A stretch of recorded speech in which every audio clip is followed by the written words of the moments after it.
Magical girls were supposed to be humanity's saviors, but what happens when one of them is a boy? Meet Jiang Si-ai, an ordinary man fed up with the chaos magical girls bring. But when fate shoves a mystical heart into his chest, he transforms into something no one thought possible, a male magical girl. And from the very first battle, he flips the script, obliterating a B3 class monster in a single strike, leaving veterans stunned. But that's only the start. Behind the cute transformations and glittery outfits lurks something horrifying. Cities torn apart, pink-haired partners drowning in despair, and disasters so twisted they take the form of cruise ships, ruled by eerie smiles, singing dolls, and even Jiang's own haunted computer. Every step drags him deeper into conspiracies, whispers that any boy who gains magical power is destined to become a calamity himself. And when an S-class domain erupts, swallowing thousands, Jiang must face nightmares that bend reality itself, from dorm politics and rival magical girls, to a showdown aboard a ghost ship of the damned, and finally, the unthinkable, an S-class calamity containment prison exploding on the surface of the moon. This isn't your typical magical girl story. It's chaos, comedy, and calamity rolled into one, and Jiang Si-ai is about to rewrite the rules of magic forever. The man grew increasingly frustrated with how the magical girls always prolonged their battles against monsters. Seething with anger, he resolved to transform himself into a magical girl. Monsters often made their presence known in this world. Only magical girls possessed the power necessary to overcome them. Everyone had already come to know this as a well-established fact. Despite their powers, magical girls typically depended on casting spells from a distance during fights. Most creatures, however, possessed enchanted barriers that protected them. Consequently, the girls found themselves forced to lure the monsters through the city streets, keeping just ahead of danger as they waited for the creatures' shields to weaken, only then moving in to defeat them. Each fight resulted in widespread destruction, leaving large sections of the city in ruins and forcing residents to cope with extensive property loss. Despite everything, the magical girls continued to assume their familiar comforting stance, hoping to ease the worries of those around them. Due to the Bureau of Paranormal Affairs repeatedly postponing payments, almost no residents found the courage to voice their grievances. For once, CI reached his breaking point after seeing the magical girls whisk his cherished motorcycle out of his grasp. At that moment, an unsuspecting contractor named confused him for a girl and offered him the chance to become a magical girl, promising attractive perks like complimentary meals, generous benefits, and a secure government position. Upon discovering that John C.I. was, in fact, a boy, Amy decided she would leave. C refused to let a valuable chance like this pass her by. Following a mix of forceful intimidation and persistent persuasion, C compelled Amy to surrender a mystical heart. Legends claimed that the enchanted heart could detect what young girls secretly wished for and unlock their hidden magical abilities. Although it was expected to be ineffective on a boy, the object unexpectedly responded to I. Amid a sudden explosion of brilliant lights and sparkling visual effects, C underwent a transformation, emerging as a magical girl. As soon as his transformation was finished, his mind immediately turned to teaching the creature the real meaning of cruelty. At the same time, the magical girl with pink hair found herself trapped in a hopeless predicament. Her foot remained trapped beneath a heavy piece of stone, leaving her with no escape. Resolved to face her fate, she herself to unleash the power within her heart, determined to take the monster down with her, even if it meant her own end. At that instant, CI surged ahead with determination. When the pink-haired girl noticed the arrival of the boy with white hair, she believed that help had at last come. She suddenly spotted the cross-shaped mark on his forehead, instantly recognizing it as the sign of a beginner who specialized in support skills. Panic her as she shouted a warning, urging everyone to escape immediately. She identified the creature before them as a dangerous B3 class mutant beast. Despite her experience as a seasoned magical girl, she admitted she was no match for it. She pleaded with the newcomer, insisting that risking their life as a new bee was not worth it.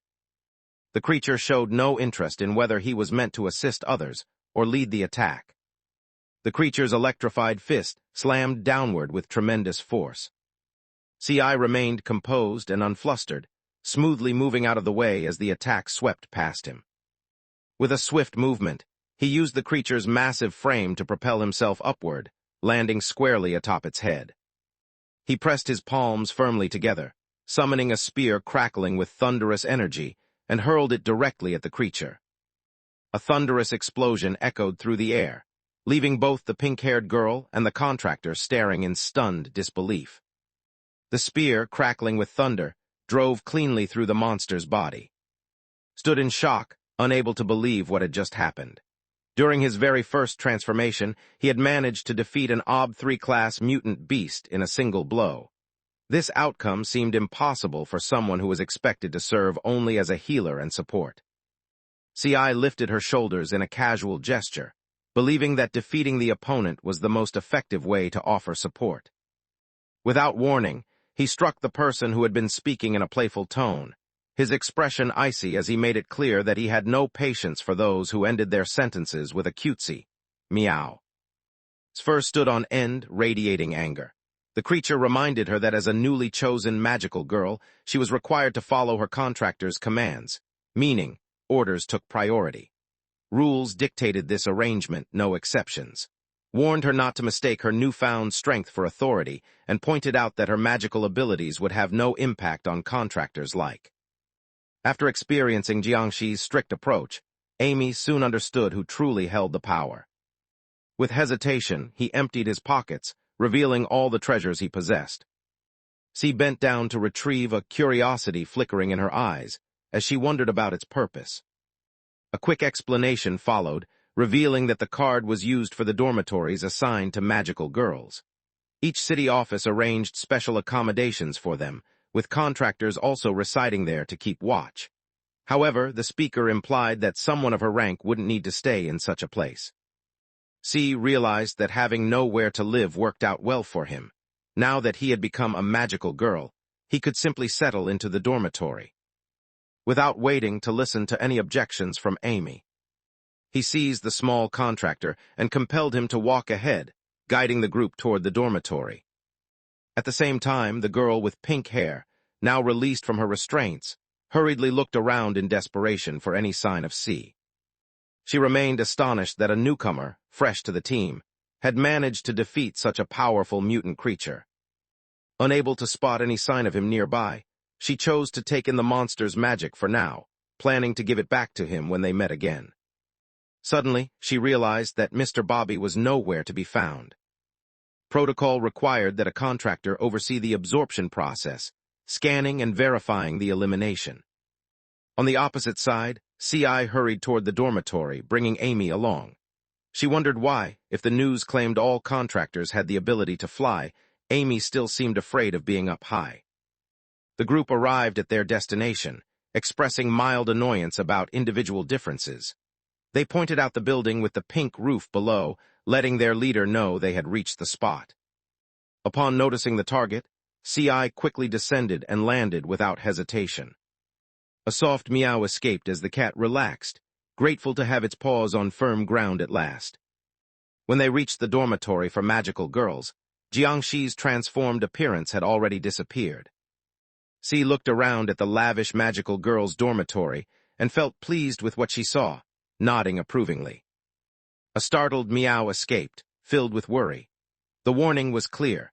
Reverting to the original form was impossible, and the truth about his male identity had to remain hidden at all costs. Contractors whispered of an old legend.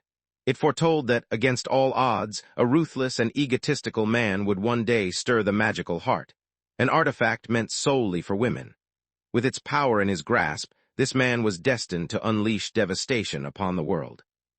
After pausing to reflect, C concluded inwardly that being described as self-absorbed and aggressive hardly matched her own personality. Amy remained determined, insisting that secrecy was absolutely necessary. She knew that if their secret ever came to light, not only would both contractors and magical girls relentlessly pursue the one she had gifted the magical heart to, but she herself would also suffer the consequences alongside them. Without hesitation, he produced an employment contract from magical girls and firmly placed it into Jiangxi's grasp, urging her to sign it as if it had always been in effect. Typically, the agreement was meant to be finalized prior to any transformation. However, by signing at this moment, the Bureau could formally enter the individual into their records, making it much simpler to conceal their true identity. As she headed back to her house, the girl with pink hair noticed a message from Amy Owl appear on her phone. The message revealed that CI was chosen as the newest magical girl, and advised her to keep her distance since the newcomer was reserved and uneasy around others. Hearing the news about a new coworker filled the pink-haired girl with happiness, making her spirits lift right away. With a quiet melody on her lips, she eased her door open, intending to give back the magic she had recently taken from I. The instant she entered the room, she noticed someone who appeared to be a flasher relaxing on her couch and leisurely drinking tea. She stood motionless, utterly stunned. Without any indication, she suddenly lost consciousness and collapsed right where she stood.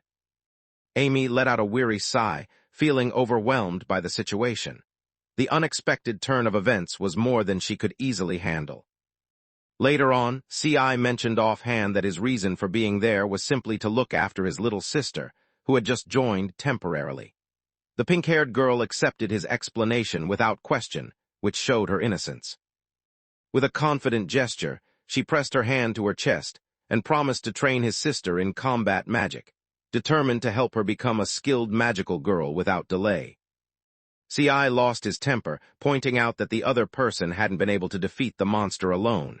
He questioned why someone who couldn't win thought his sister, who had already succeeded, needed advice. With a sharp warning, he told the person not to hinder them in the future. The girl with pink hair glared with frustration, questioning the other's knowledge since she wasn't even a magical girl herself. CI responded with a composed demeanor, mentioning that he had observed their fighting techniques. He noted that they relied heavily on casting spells from a distance, despite the fact that most monsters were protected by magical barriers. He pointed out that their usual tactic involved chasing these creatures throughout the city until the shields eventually broke, at which point they would defeat them. However, he emphasized that the shield only stopped magical attacks, not physical ones. He then suggested that they could channel magical energy into a physical weapon and attack the monster up close. The pink-haired girl's eyes sparkled with realization as she witnessed the method unfold.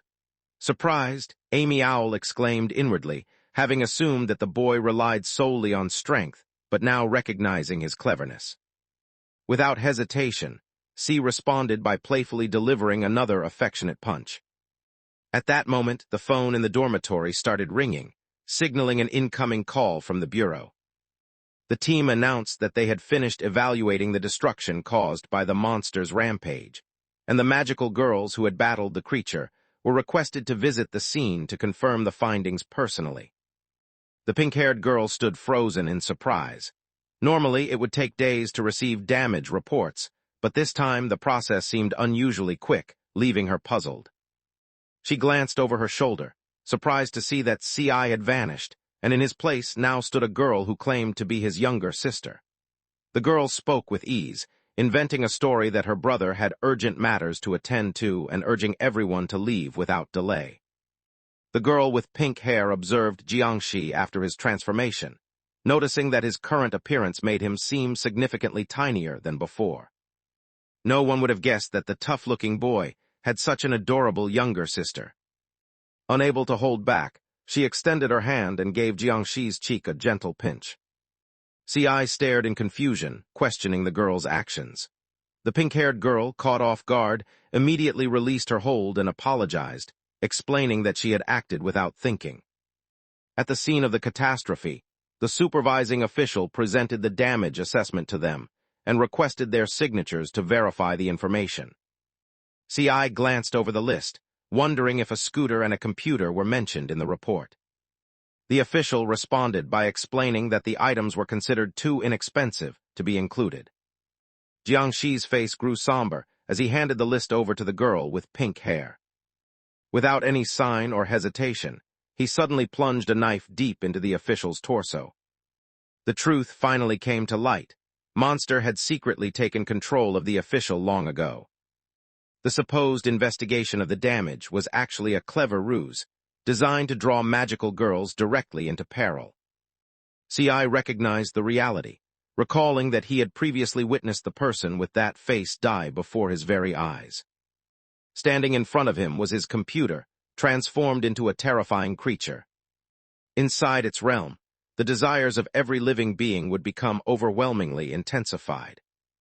They were transformed into unthinking creatures, guided solely by an overpowering instinct to seek out a mate. Just moments before the creature's form swallowed him whole. Despite being destroyed 2 times, the creature remained unaffected. Within the body of a monster, a multitude of unique personalities coexisted. C leaned in for a better look, and an icy shiver crept along his back. All the faces the monster revealed belonged to characters he had once brought to life in his old comic drawings. He swiftly released the girl with pink hair from the grasp of the tentacles that had been holding her. At that instant, CI realized that certain monsters actually originated from ordinary items that had strange mutations. There was no question that this was his personal computer, now transformed into something out of a nightmare. Now that he realized the monster was actually his transformed computer, he calculated that after eliminating the 2 he had already defeated, there remained 1,215 characters still unaccounted for. He knew that by eliminating every one of them, the real form would sooner or later come out into the open. Following a fierce and draining fight, C at last managed to defeat the monstrous computer. With its disappearance, his youth and dreams faded away as well. When they returned to the dorm, Amy clarified that the incident had involved an A-class at AS, which explained how a domain could be activated. She also mentioned that such occurrences needed to be reported to the Bureau for further investigation. Once Jiangxi absorbed the monster's magic, his strength intensified rapidly, instantly advancing him to the first stage of Bud. He examined the object in his hand with a puzzled expression, unable to understand why the damaged sandbag appeared so odd. Confusion filled his thoughts as he wondered about the meaning of Bud's Stage 1. The girl with pink hair hurried to clarify that absorbing the magic from the calamity would cause the magical heart to change shape as the person's abilities increased. She went on to say that the Bureau classified magical girls into 5 different ranks: seed, bud, leaf, budding, and flower, with each rank divided into 3 separate stages. John C.I. arched an eyebrow, surprised at how much she knew. The girl with pink hair straightened with pride, confident as she remembered earning a perfect score in magical theory. C spun the magical heart between his fingers, quietly thinking that it seemed even easier to toss than a staff. He wondered if this curious object could release as much power as a staff could. The girl with pink hair and Amy Owl instantly became anxious. They realized that attempting such a thing would cause the whole dormitory to be launched into the air. 2 days passed before a helicopter landed directly in front of their dormitory. The scene shifted to focus on a girl, her demeanor chilly and distant. Yi, the only daughter of the world's wealthiest man, was also gifted with magical powers. The bodyguard pushed his glasses higher on his nose and raised his voice, reminding everyone that the station had been given plenty of notice. He demanded to know why no one had come out to welcome her. Within a heartbeat, Yi forced him down to the ground with a powerful stomp. She scolded him for his foolishness, blaming him for revealing her presence. The visitor had arrived with the intention of observing how ordinary or magical girls practiced their routines each day. Entered the dorm room and noticed C along with the girl with pink hair working out together. Without hesitation, she interrupted their exercise. The instructor reminded the girls that their main responsibility, as magical girls, was to concentrate on their magical education, rather than wasting effort on unnecessary physical exercises. C glanced sharply at the intruder, silently questioning the stranger's identity and challenging her for entering a place that clearly didn't welcome outsiders. Yi's bodyguard stiffened with indignation, clearly appalled that someone would dare show such disrespect when they didn't even recognize their lady. Within seconds, C.I. made sure the bodyguard understood his mistake through harsh experience. Humbled and beaten, the bodyguard could only stutter that they had already given notice the day before. C glanced over at the girl with pink hair and quietly inquired about Amy-Ow's whereabouts. The girl responded in a hushed tone, explaining that Amy-Ow had been shut away in its room since the previous day and hadn't emerged at all. At the same time, Amy-Owl remained locked in battle within the canyon, oblivious to the harsh punishment that soon lay ahead for him. As expected, after C.I. gave him a harsh scolding, Amy at last confessed to his wrongdoing. The character had spent the entire night playing ranked games, which caused them to overlook an important message from headquarters. Realizing their mistake, they admitted their fault and believed they deserved harsh consequences, punctuating their regret with a soft meow. When CI found out that he had postponed his tasks yet again due to playing video games, she prepared herself to scold him even more severely than before. However, before she could act, the girl with pink hair hurried over and intervened. She urged everyone to let the matter go, insisting that Mr. Amy was already aware of his mistake, and suggested that he deserved another opportunity to make things right. As observed the scene, an odd sensation washed over her. To her, it resembled a small family of three. She struck the table with force, instantly quieting the entire room. Introduced herself without hesitation, explaining that she had recently entered the budding stage just over a day ago. She recalled the incident where he had defeated an A-class, and noted that headquarters saw promise in him.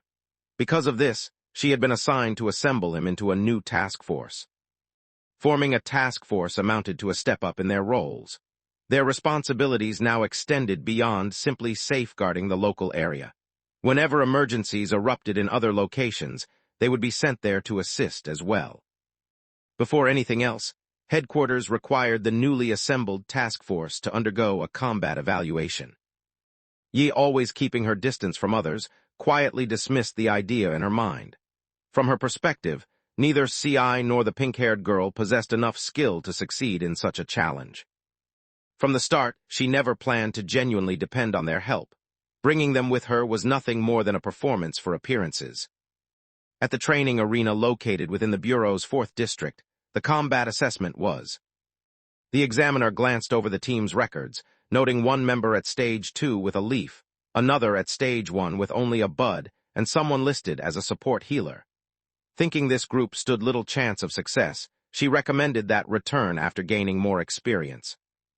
Responded in a frosty tone, making it clear that she had no intention of looking after the others and would take care of the assessment on her own, leaving her teammates to simply observe from the sidelines.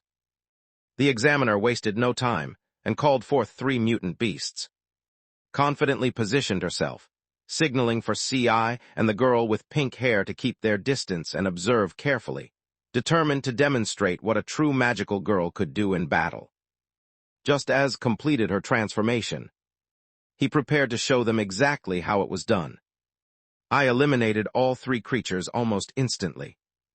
The examiner paused briefly, then quickly passed the documents to them, offering congratulations on their new status as an official squad. Despite her earlier bravado about demonstrating the true power of a magical girl in battle, found herself completely devoid of happiness.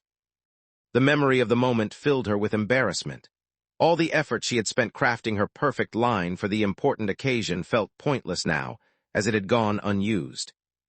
With only a bud and his Stage 1 powers, Jiangxi managed to defeat 3 B-class mutants in an instant, causing the examiner to grow suspicious of his abilities.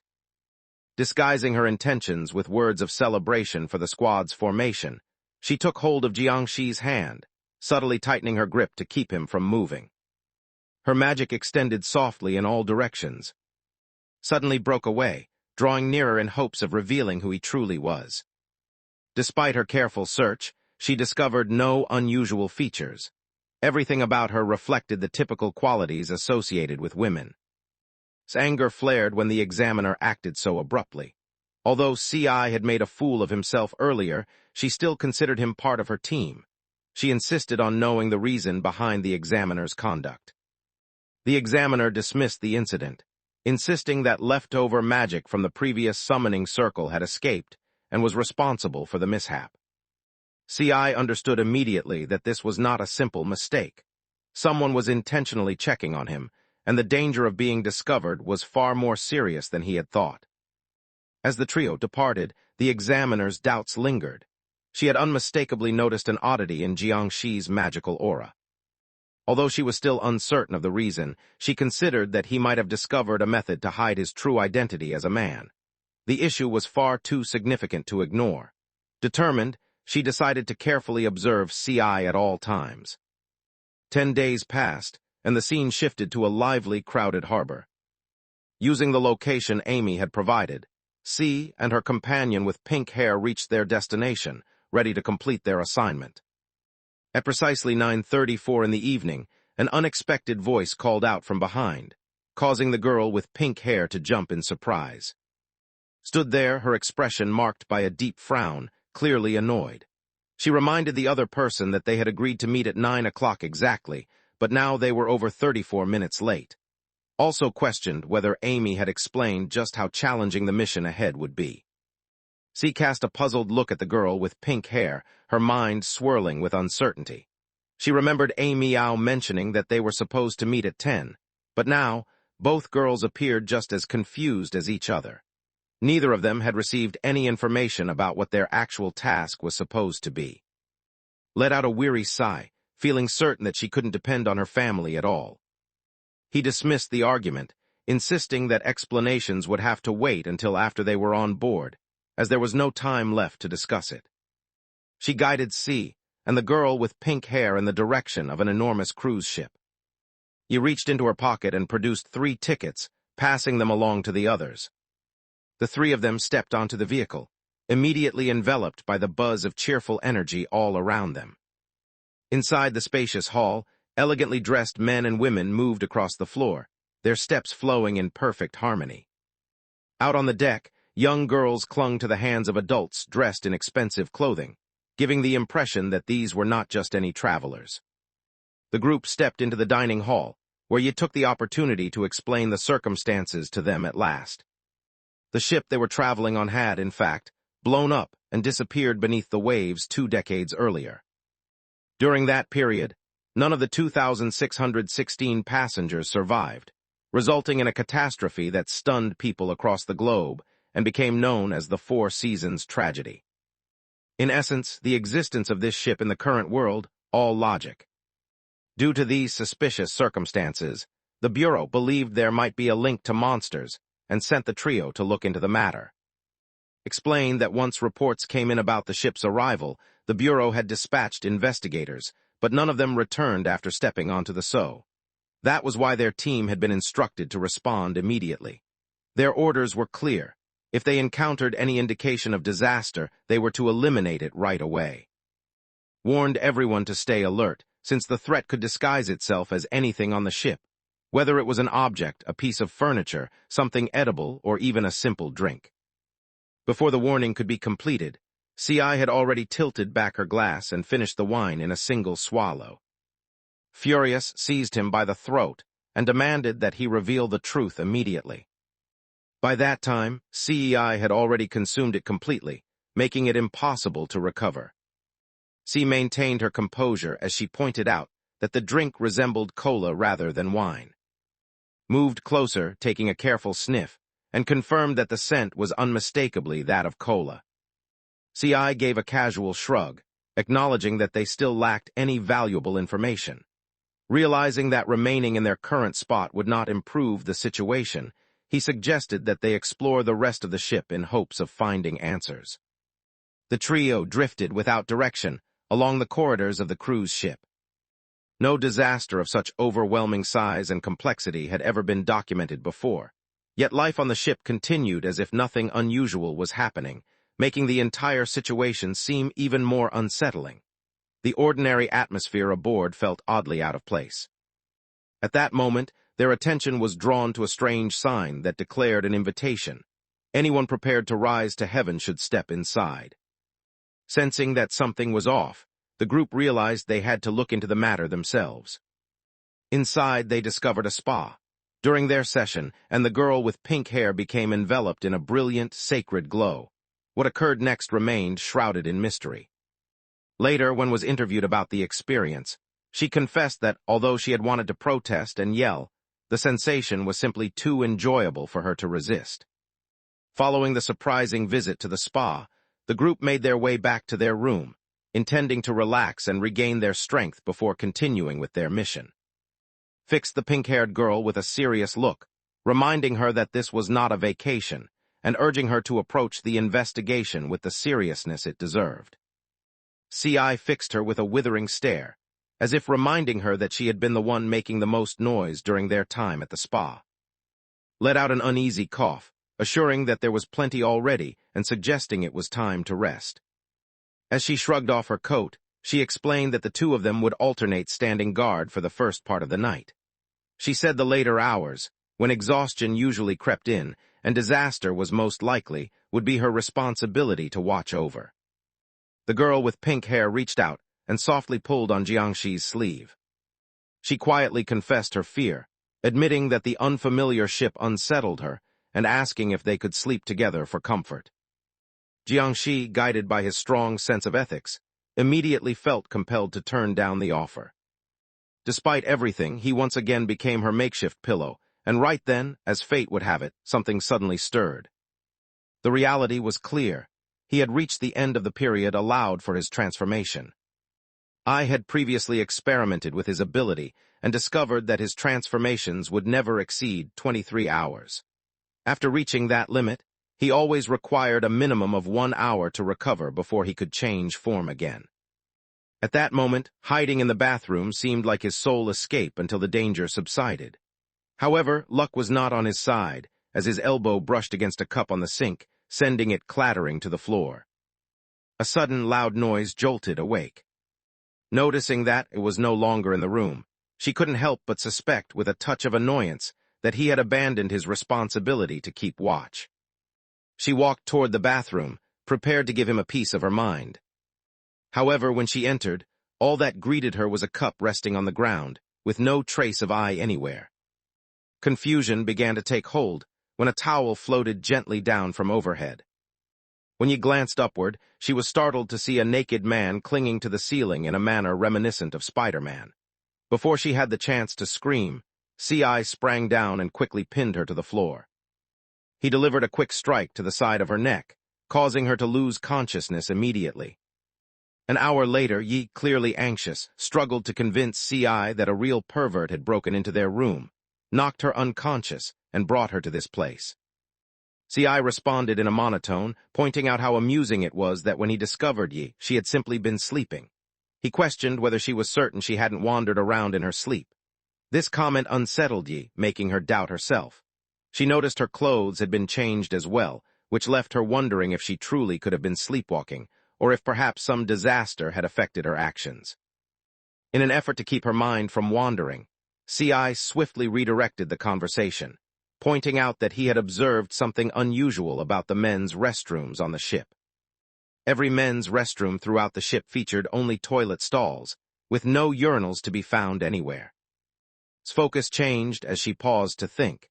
It occurred to her that the calamity might not completely grasp how human infrastructure worked, which could possibly be the reason behind its actions.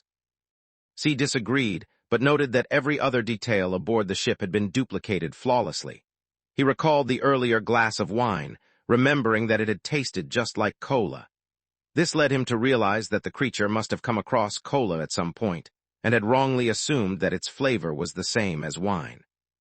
Stopped in her tracks as understanding washed over her. She suddenly connected the dots. If a men's bathroom didn't have urinals, it was essentially the same as a women's restroom. It occurred to her that this disaster might have only encountered women's bathrooms before, which would explain its confusion. At that moment, a man and a woman walked past the pair. Without warning, the woman fell to the floor, her sobs echoing with desperation. Her struggles repeated endlessly, each day blending into the next with no sign of relief. Rather than offering her solace, the man pressed her to force a smile, insisting she do so quickly. C.I. surveyed the surroundings, and noticed that each passerby wore an identical, unsettling grin. Noticed the pair, and quietly recalled that they had been investigators dispatched by the Bureau 3 years earlier. At that instant, the weeping woman abruptly expelled a mouthful of foamy bubbles. Her gaze grew empty, as if all the light had faded from her eyes. Without warning, her lips moved on their own, and she started singing a nursery rhyme aloud. Her body contorted in a way that seemed unnatural, reminiscent of a bent plastic toy, while the eerie rhyme played over and over in the background. Oddly enough, the rest of the passengers behaved as though everything was perfectly normal. A few of them even let out dismissive laughs, thinking she deserved what happened simply because she hadn't smiled. Within moments, the woman's form completely changed, resembling a shattered doll. Her head tumbled along the floor, but the haunting melody of a nursery song continued to pour from her lips. Hurried over to the last remaining bureau agent, intent on establishing communication. The man swung his gaze to, his face twisted with madness. He explained that anyone who spent 12 hours on the ship would be tied to it forever. From that moment, he warned, they had to keep smiling and appear cheerful, or else they would suffer the same fate as the woman before them. As he continued talking, the woman, now transformed into a lifeless doll, suddenly broke apart, her pieces floating away on the breeze. The man quickly descended into madness, his voice echoing as he cried out that he was overwhelmed with happiness and joy. CI looked toward the ground and noticed a small piece of paper lying there.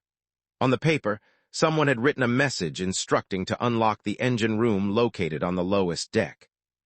After sharing a glance with, he quickly made his way down to the ship's lowest deck. As they heaved the weighty door open, the sight before them caused both to stop abruptly, stunned by what they saw. Within the chamber, massive gears spun and thundered, powered by a vibrant group of ponies with coats that shimmered in every color of the rainbow. Yiling stared in shock, barely able to comprehend what she was seeing. Meanwhile, C's expression didn't change. He looked completely unfazed, as if silently suggesting there was no other explanation, certainly nothing as fantastical as sunshine, rainbows, or ponies. The object in question came from an anime series that had achieved massive popularity more than 10 years earlier. During that time, nearly all children had seen the show. Without warning, noticed a piece of paper attached to the wall, marked with unusual symbols. Driven by an uncontrollable urge, she ripped it apart. As she opened the document, she discovered it was an investigation report that the missing agents had left behind. The report stated that on the night of July 11, under instructions from the Bureau, the team boarded a suspicious ship to start their investigation. In the beginning, nothing appeared out of the ordinary. However, as the clock struck midnight, an announcement echoed through the ship, introducing a new regulation. All passengers were required to maintain cheerful expressions and appear to be having a good time throughout the journey. Anyone who failed to do so would no longer be accepted on board. They quickly discovered the harsh reality of being unwelcome. Before anyone arrived, the Bureau had already performed a magical inspection of the site, verifying that nothing more dangerous than an A-class calamity could be present. Despite this assurance, the ship unmistakably revealed itself as a domain formed by an S-class calamity. It was only inside such a domain that such extraordinary and unnatural laws could apply. Concealed in the shadows, the investigators continued their silent observation. Before long, they began to notice additional irregularities throughout the ship, mistakes that lingered because the calamity lacked a complete grasp of human reality when it formed this place. Every person aboard was flesh and blood, not a ghost among them. A few had lived through the disaster that first stranded the ship, while the rest were just regular folks who had climbed on out of interest, never expecting to stay. Now, with no escape in sight, the entire group was worn down by fatigue, but fear kept them from revealing their exhaustion. They all knew that even the smallest slip of the tongue could result in harsh consequences, casting someone out as an intruder. The investigators recognized that the unusual punishments, which fell beyond the scope of established rules, were unmistakably the result of the calamity's own interference. After careful study, they determined that the calamity itself was disguised as a human and concealed among the travelers. Once CI completed the report, a sly grin appeared on her face. She realized that the idea of a human form was the final clue she needed. Suddenly, everything made sense. The cola wine, the restrooms, the engine room. It all pointed to one shocking truth. The monster they had been searching for was actually the young girl they had seen earlier. His brows knitted together, feeling the decision was made far too quickly. Meanwhile, C responded instantly, certain in her belief that when strange events unfold and an unfamiliar young girl appears, she is always the source of trouble. Everyone knows that. Blinked in confusion, struggling to understand when that had become something everyone was supposed to know. C expressed his annoyance by rolling his eyes, silently conveying to the newcomer that their inexperience was obvious. CI checked the clock and noticed it was exactly 11 p.m. Only an hour remained before the rule would take effect. He decided to leave, unwilling to pretend any longer with a strained smile. He paused, uncertainty flickering across her face as she considered whether they ought to wait for before proceeding. Doubts lingered in her mind, reminding her that they still lacked full confidence in their plan. She wondered silently if it might be wiser to confirm the young girl's identity before taking any action. C.I. curved his lips into a confident smirk, reassuring himself that he had already devised a reliable method to put his idea to the test. At the same time, out on the deck, a young girl showed up alongside her parents, pulling on their sleeves with excitement. She asked if she could go down the slide once more, her eyes full of hope. Her mother softly told her no, explaining that it was too late and promising they could play again the next day. At that instant, a gentle touch landed on the father's shoulder, drawing his attention. As he turned, he noticed C.I. extending an object toward him, explaining that he had dropped his wallet. After handing it back, C.I. mentioned in a relaxed tone that she had a small request to make. He gestured toward himself and, his expression serious, and declared that they were magical girls. The pair stood motionless, confusion written across their faces as they tried to process the unexpected announcement. She extended her finger toward the young girl, expressing her suspicion that the child might be the source of the trouble. She then asked for permission to examine the girl further. Yi's cheeks flushed with embarrassment as she wondered if the kid even knew the meaning of the word clever. As confusion clouded the father's mind, C abruptly seized his collar and forcefully threw him backward. Just then, a chain shot forward from the shadows behind them. C.I. moved quickly, preventing the man from being trapped.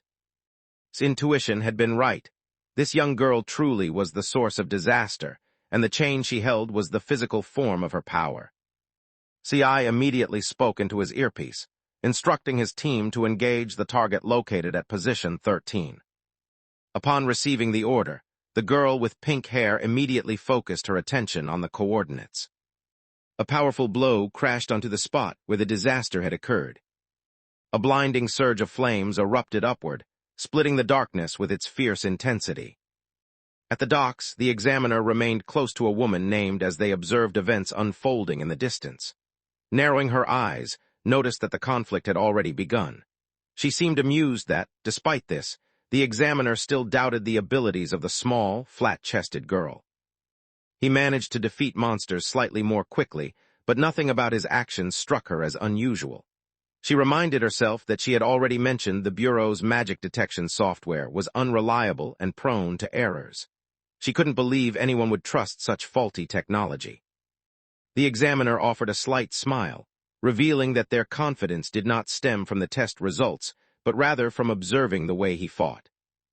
He avoided using traditional magic charge spells, choosing instead to channel raw magic straight into his cells. This risky move granted him power and speed surpassing what any human could achieve. Using his newly strengthened body, he launched a brutal physical attack against the calamity, making it look effortless as he delivered a decisive blow. Stared in disbelief, his eyes growing wide. The idea of channeling magic directly into a person's cells seemed unthinkable. No ordinary body could survive such a process. There had to be some extraordinary explanation. The examiner agreed, explaining that only a calamity's body could naturally resist magic. As the seriousness of the topic settled in, their smile disappeared. The examiner reminded everyone of the Bureau's experiments, emphasizing that any male entity chosen to host a magical core would ultimately turn into a calamity. Her eyes grew shadowed, and she spoke in a hushed tone, considering the possibility that the contractor's prediction could be true. Aboard the cruise ship, the calamity, now revealed in its original form, let out a piercing scream, demanding to know the reason behind the destruction of happiness. She paid no attention to its desperate pleas, launching her attack without a moment's pause. A flash of violet light burst forward with incredible speed, slicing straight through the calamity's form. Pulled herself out from the debris, seething with anger as she wondered if that troublemaker had meant to destroy them along with everything else. At the same time, over at the docks, the examiner gestured in the direction of the ship. He believed that only when pushed to the edge would the truth come out urging him to stir the power within his blood. Yin drew a sharp line across her finger, sending tiny beads of blood flying through the air. The droplets landed and swiftly arranged themselves into the shape of a ritual circle. In the following instant, a glowing circle appeared directly in front of CI. In a single moment, all of his magical powers vanished, causing his magical girl form to shatter and sending him hurtling down from the sky. The girl with pink hair shouted as she quickly sprang forward, reaching out to catch him before he could fall. Despite everything, both of them landed heavily on the deck. Before the heroes had a chance to regain their footing, the Calamity unleashed its chain, sending it snapping through the air with lethal speed straight at them. Just as things reached a breaking point, a penguin made an unexpected entrance and released a chilling breath, instantly turning the advancing chain into a block of ice. His brow furrowed with worry, yet she couldn't help but inquire about the boy's condition, showing genuine concern for his well-being. The girl with pink hair dropped her gaze and let out a sharp breath when she spotted an unusual symbol shining on Jiangxi's chest. She recognized it instantly, a magical girl's emblem. The realization struck her. Could he really be one? Interrupted abruptly, her tone sharp as she issued commands. She noted that the disaster was beginning to regain its strength. Frustration flickered as she observed that the child had faltered at a critical moment. Deciding to move on, instructed to immobilize the threat with ice, then prepared to release the cat so it could incinerate the danger. As the Calamity's form unraveled, dark layers peeled away, gradually revealing the small figure of a young girl beneath. The penguin sprang into the air and sent a powerful wave of icy wind in her direction. The Calamity swiftly lifted her arms, creating a shield around herself at the last possible moment. The shield held firm against the icy blast, yet sudden gunshot shattered the stillness, her bullet striking the shield and leaving a deep crack across its surface. Simultaneously, she called forth a tiny cat that unleashed a burst of fire, its flames crashing against the protective barrier.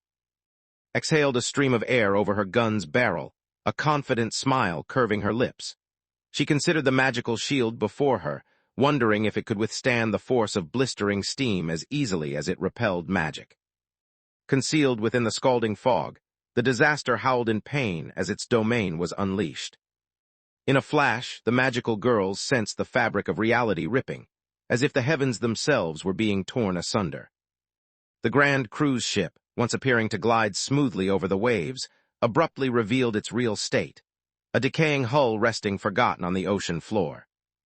As the domain gave way, Yi and the girl with pink hair were swept downward, powerless to resist as they sank into the frigid waters below.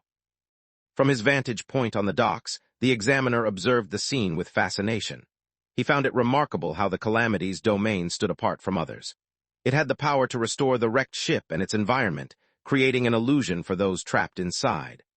Unaware of the truth, they believed they were still sailing on a routine journey, even though in actuality they had already sunk to the ocean floor. Just like an illusion shimmering in the distance, it cast a deceptive vision across the water, enticing unsuspecting visitors to come closer. As soon as anyone crossed the boundary, they found themselves suddenly whisked away to the ocean's depths, completely unaware of what had happened.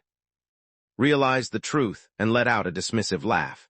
He now saw the reason why the water had appeared empty before, despite the intense focus he had noticed. It became clear to him that the other person must have been using clairvoyance all along. She paused, her brow furrowing with worry. Doubt crept into her thoughts as she questioned the safety of their plan. The unidentified man, whose presence troubled her, remained hidden, and a sense of dread grew at the idea that the whole team could be in danger of sharing his fate. The examiner maintained a calm demeanor and instructed everyone to continue observing, assuring them that the situation was not yet finished. Far below the surface, hidden in the shadow of a sunken ship, a woman hovered over. Her lips were so close to his neck it appeared she was drawing sustenance from him. She stuck out her tongue to demonstrate, then clarified that she was removing the substance blocking his body. She revealed that a sealing array had been holding back his magic, which explained his sudden loss of power. As CI felt her strength gradually coming back, she looked up and wondered aloud if the person before her might be an investigator from the Bureau. The woman gave a slight nod, recalling her time with MDOT as members of the squad 5 years prior. Memories surfaced of a young girl in the Bureau during that period, a child whose blood possessed the unique power to connect with any magical array, allowing her to activate them at will. That remarkable skill, she remembered, was originally intended solely for use in battling calamities. Jiangxi suddenly remembered his own examination, recalling how the examiner had made contact with him. It was likely at that moment the array had been embedded within him. Yet the most puzzling thing was that, just as before, even though his magical powers had vanished, he still hadn't returned to his original appearance. At that moment, he became aware of the respirator fastened securely over his mouth. Startled, he suddenly exclaimed his realization that they were deep beneath the sea. Before he could say more, the woman interrupted him with a crooked grin, remarking that he had finally pieced it together. She explained that she had no use for such concerns, as she was already deceased. The figure before him was merely a specter brought back by the calamity's magic. However, she added that she retained the ability to become tangible and interact with the living, should she wish. C's gaze became sharp, suspecting her allegiance to the creature responsible for the disaster, and questioned why she had bothered to save him. The woman's voice was gentle as she explained that the calamity, finding some dark humor in her situation, had allowed her to keep her memories intact. Because of this, her sense of self remained. She revealed that anyone alive who set foot on this ship was doomed to become mere prey. Each night at midnight, a broadcast announced a tea, during which the passengers' bodies and blood were consumed, leaving behind only spirits like herself, wandering revenants. At the beginning of their existence as revenants, the group had no awareness of their new state. Gradually, however, the reality became undeniable, even though a few among them stubbornly held on to disbelief, unwilling to accept that death had already claimed them. Despite having become revenants, they found themselves still shackled by the laws of the domain, their dread of total destruction lingering. Thus, caught in a never-ending loop of suffering, they kept surrendering to that overwhelming disaster. Her voice grew more serious, filled with a shadowy intensity. She explained that they had reached their limit and longed to be set free. The listener, having only recently been sealed, required outside magic for healing. She emphasized that they embodied magic itself. She urged the listener to take them along and use their power to defeat the looming disaster. At that instant, a multitude of revenants appeared from the shattered darkness, reaching out with their hands while currents of magic surged toward Ai. One after another, they dropped to their knees, their voices shaking together as they pleaded.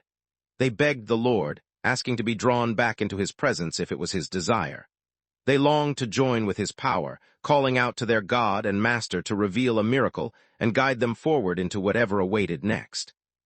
The calamity stared at the wrecked cruise ship far away, a sinister smile spreading across their face. Confident and patient, the calamity planned to take back all the lost magic before restoring their own realm. Believing himself to be the deity responsible for spreading joy across the world, he took pride in his divine role.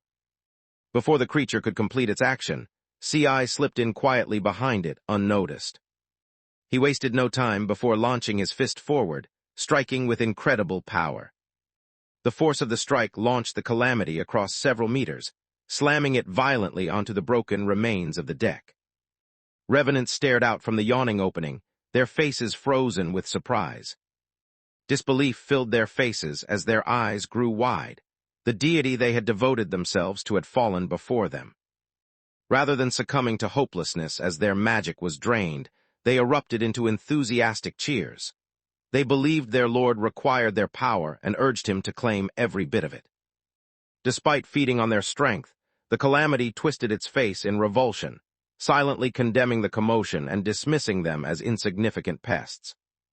The creature's voice thundered with rage, expressing deep regret for ever allowing the other to retain their memories. It accused its opponent of taking advantage of moments of distraction to launch surprise attacks. This time, the creature resolved to offer no forgiveness. Without warning, a steel rod pierced directly through the monster's hand. The creature cried out in pain, its awareness of the injury dawning only after the rod was removed. A broken, shocked sound escaped it as understanding set in. As the creature struggled to break free, C slammed his foot down on its hand, trapping it firmly against the floor. He spoke with an icy, commanding tone, demanding answers to two things: the creature's real identity and the whereabouts of the two women who had accompanied him. Tears gathered in the creature's eyes as it struggled to speak. It revealed that this was its genuine appearance. 15 years earlier, it had boarded the ship alongside its parents when disaster struck. Somehow, it had transformed into its current form, which had led to the loss of its parents. Before the creature had a chance to react, CI drove a second steel rod deep into its stomach, causing a burst of blood to erupt from the wound. C curled her lip in disdain, her eyes sharp with suspicion. Clearly, she refused to be treated like an idiot. She knew that genuine children would never believe that cruise ships were towed by colorful, mythical ponies. Real kids wouldn't randomly claim unfamiliar adults as their parents, nor would they give up without a fight. Tired of the facade, she demanded to know the whereabouts of the two women. Before the disaster was overcome by the waves, it let out a mournful cry. Suddenly, an unusual light surrounded them, and in the next moment they disappeared without a trace. The narrator insists that this is exactly what happened. Jiangxi squinted as a faint light caught their attention, wondering if it might be the glow of a teleportation array. Before he had time to process the situation, the Calamity's form fused entirely with the wrecked cruise ship, its smile warped in victory. Unlike the ship, though, the onlooker would not share such fortune. Beneath the powerful wave of magic, the broken remains swiftly reassembled, regaining their original splendor almost immediately. Simultaneously, CI was forcefully thrown off the ship's deck, sent tumbling through the air. The Calamity roared, its voice echoing with menace. It reminded its foe that there had been two opportunities to end its existence, but both had slipped away, squandered and lost. Having completely merged with the vessel, the being believed the humans stood no chance anymore, dismissing them as hopeless and naive. CI hit the ground with force, grumbling under his breath that SO's theory had proven to be worthless. The Calamity stretched out an enormous ghostly hand, its finger aimed directly at him as if daring him to approach. As the vessel turned, it emitted a deep, resonant creak throughout its structure. The beast fixed its gaze on CI, unleashing a thunderous roar that challenged him to face its real form, declaring that the entire ship was an extension of itself. Using her magic circle as a window, the examiner watched Jiangxi fight. She realized that the ruins repairing themselves were not the result of any domain technique, but rather the Calamity's real form. This discovery meant they had just witnessed the biggest Calamity core on record. She furrowed her brows in concern, puzzled by the fact that, despite the loss of his magic, he continued to appear as a woman. Doubt crept in as she questioned her earlier assumptions, but she remained convinced that she had yet to uncover an important detail. Having already sent the other two to the opposite shore, the speaker assured that they would remain behind to keep watch, urging him to go interrogate the ones who had just arrived. Remained silent, her gaze fixed intently on what was happening in front of her. Without warning, a gigantic cruise ship surged out of the water, towering over the harbor as it appeared. In a heartbeat, it plummeted with tremendous power, slamming straight into the docks and sending shockwaves through the ground. The stolen magic started to drift away from the disaster, fading into the atmosphere. The beast fell to the earth, its expression contorted in shock and confusion, unable to comprehend how a creature like that could be real. C marched ahead and pressed his boot down assertively onto the creature's back. A surge of fear appeared in the Calamity's gaze as desperate thoughts raced through its mind. It pleaded for its life, insisting it could still be useful and promising loyalty if only it were spared. Before the creature had a chance to complete its action, CI thrust a steel rod directly through its torso. He kept his expression unreadable, his voice icy as he dismissed the creature with a remark that echoed his previous encounters, insisting that it not squander his valuable time on screen. CI fixed his eyes on the fading sun at the horizon. He tried to calm his mind, questioning whether what had just occurred was truly a teleportation spell. He reasoned that the other two couldn't have ended up far away, so he decided he needed to locate them before anyone else did. While on the shore, the girl with pink hair had fallen onto the sand, her shoulders shaking with tears. She remembered watching him disappear beneath the waves, helpless to save Ai before it was too late. Folded her arms, thinking to herself that the boy was arrogant, foolish, and completely insufferable, although she had to admit he did possess a handful of small, redeeming qualities. As the atmosphere around them became tense, Sai appeared unexpectedly, approaching them with a relaxed stride. Both girls stood motionless, paralyzed by fear, before letting out terrified screams. Convinced they had seen a ghost, they promised aloud that they would burn plenty of paper money for her, urging her spirit to find peace. Amidst the icy expanses of Antarctica, several individuals dressed in thick, insulated gear gathered watchfully around a vast, glowing circle etched with mysterious runes. Without warning, the circle erupted in a brilliant glow as a magical girl emerged from its center. A staff member dressed in a suit quickly walked over, gave a small bow, and respectfully informed the commander that it was August 19th, 2045 at 6:13 in the morning. The magical girl's gaze shimmered as she quietly reflected that, by this moment in the timeline, her confrontation with the cruise ship disaster ought to be over. She lifted her head, her eyes unwavering, and declared with icy determination that it was time to begin the operation. Once the chaos on the cruise ship had been resolved, extended an invitation to CI and a girl with striking red hair to come to her house. On the airplane, the red-haired girl leaned close to the window, her eyes wide with wonder. She was amazed by the view, realizing for the first time what it was like to soar above the clouds. From her seat, the world below appeared sharp and vivid, offering a breathtaking perspective she had never experienced before. At the same time, CI remained silent, deep in contemplation. Since the events on the cruise ship, the CI continued to experience being involuntarily changed back into a male form for 1 hour every day. For the remaining 23 hours, regardless of whether the transformation was ended voluntarily or magical energy was depleted, the body always returned to a powerless female state instead of the CI's true self. The sound of the red-haired girl's voice jolted him from his thoughts. She commented on how beautiful the neighborhood below appeared and wondered aloud if that was where called home. His bodyguard gave a proud, confident smirk, silently mocking the idea. In his mind, he scoffed at the suggestion of a simple neighborhood, thinking how ordinary people had such narrow imaginations. To him, this place was far more than just any neighborhood. The whole expanse of land was owned by the young woman, as it was part of the Yi family's estate. CI looked puzzled as she glanced at. She remembered that had mentioned her father inviting them to dinner, and that they needed to shop for clothes beforehand, so she wondered why they were now heading straight to home instead. He replied in a straightforward tone, explaining that they would purchase the items at her family's shopping district. CI stood motionless, unable to believe what was in front of them. The realization dawned that the residence included a private shopping area. Before long, the group reached Fashion Street, the exclusive shopping area within the family estate. As walked by, employees stood along the street, offering deep bows to show their respect. CI and the girl with red hair stood frozen in shock at the scene before them, unable to comprehend the extraordinary display of riches that surrounded them. Remarked in a relaxed tone that heading outside always seemed bothersome, so she had set aside a space in her home for shopping. By doing this, she could buy whatever she needed without having to step out her front door. C and the red-haired girl grew quiet, each lost in thought. C wondered if the other girl truly grasped the meaning of the word buy.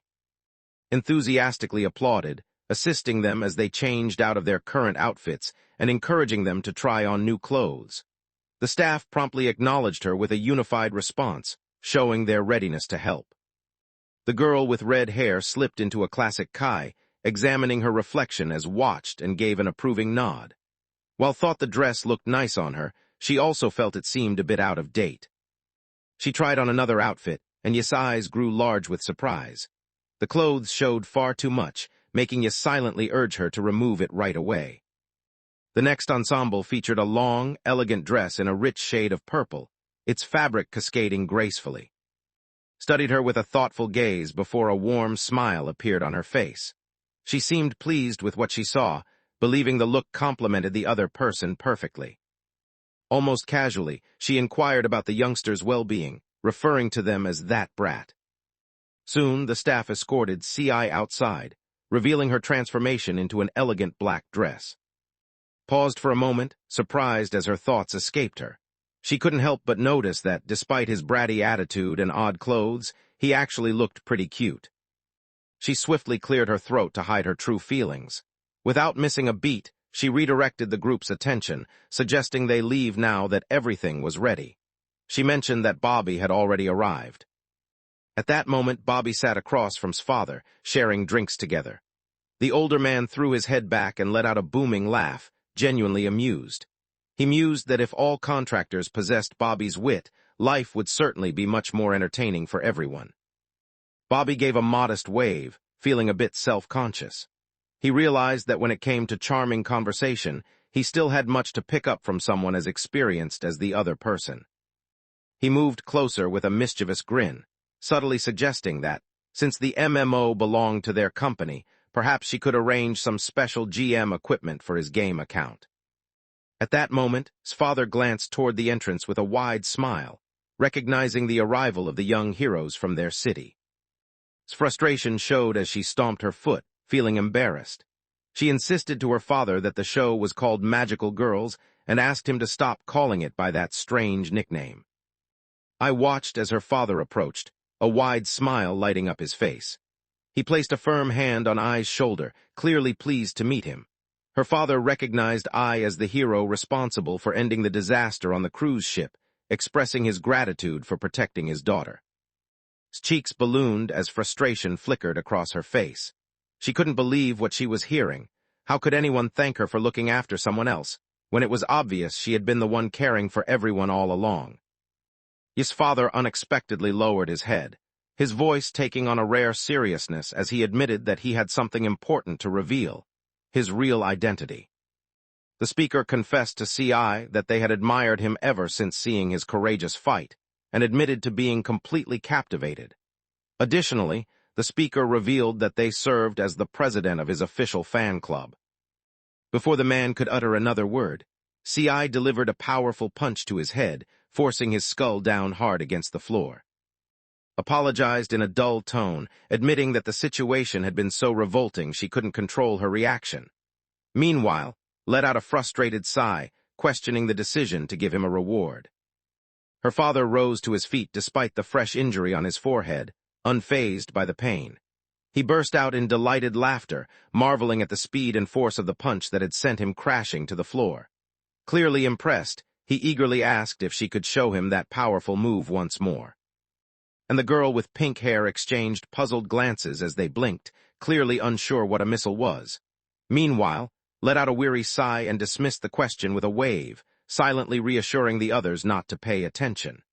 Knew their father often rambled about things that made no sense to them.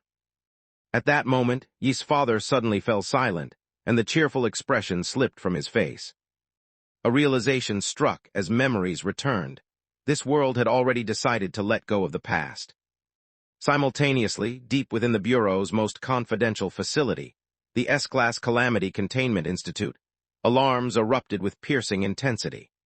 An automated voice echoed throughout the corridors, urgently announcing an intruder had breached security, emphasizing multiple times that this was a real emergency and not a practice exercise. Director quickly lifted her head, confusion etched across her face. She wondered what could possibly be going on. The thought of a calamity breach crossed her mind, but she dismissed it as impossible. She reassured herself that not even a disaster of that scale could invade this place. A staff member abruptly alerted the report director that the intruder displayed absolutely no evidence of possessing any magical abilities. His voice shook with uncertainty as he observed the figure, which appeared to be nothing more than an ordinary person. Jolly stood completely still, stunned by the sight before her. She couldn't believe a human could exist in a place like this. The S-Class Calamity Containment Institute, more commonly referred to as the Lunar Calamity Prison, stood constructed directly on the moon's barren surface. In the quiet emptiness of space, a solitary magical girl floated, clad in her battle armor. Her eyes were cold and unyielding as she softly uttered just one word: break. In the blink of an eye, the Lunar Calamity Prison burst apart with a devastating blast, sending flames and fragments flying through the emptiness of space.